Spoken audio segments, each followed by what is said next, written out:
শিল্পী, শ্রোতা বা দর্শকের সঙ্গে বন্ধন কিন্তু হাততালি। সুতরাং তালিতেই আমি বুঝতে পারবো ভাল লাগছে কি না, ভাল লাগছে না।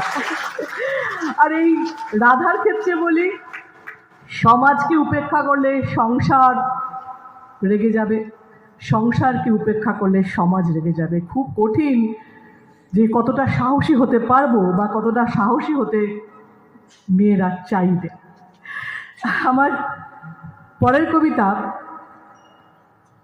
ভালোবাসার। আসলে আমরা মেয়েরা হোক ছেলেরা হোক, যে কোনো সম্পর্কে আসলে আমরা কি চাই?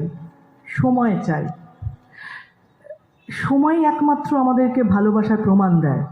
আর সময় আগে দিতে এখন দিচ্ছ না, এই বলে যে ঝগড়াটা হয়, যে সম্পর্কটা দূরত্ব সৃষ্টি হয়, আজকের সময় না। আজকে যারা বলে তারা স্পেস চাই, সেটা না। আমরা ভালোবাসা মানে সময় চাই। সেই ভাবনা থেকে একটি কবিতা, কবিতার নাম সম্পূর্ণতা।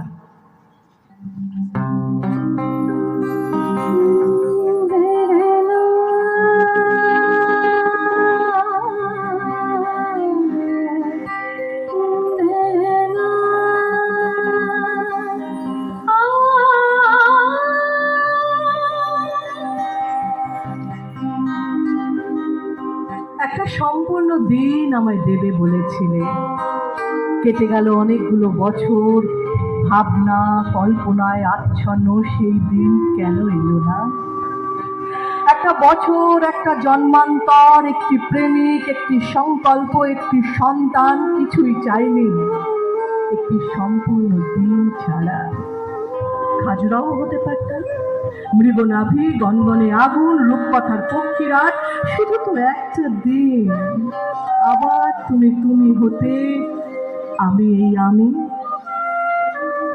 যদি ভেসে যেতাম অনর্থক অনিশ্চয়তায়, মিশরের নীল নদে ডুব সাঁতার, উষ্ণতম ঠোঁটের আদর, একটা দিনে কি ক্ষতি হতো? হতো সভ্যতা দুরারোগ্যে ব্যতিগ্রস্ত, নষ্ট হতো কি গর্ভবতী সমস্ত পক্ষী জগৎ, সমকামিতায় ভুগত সারা বিশ্ব।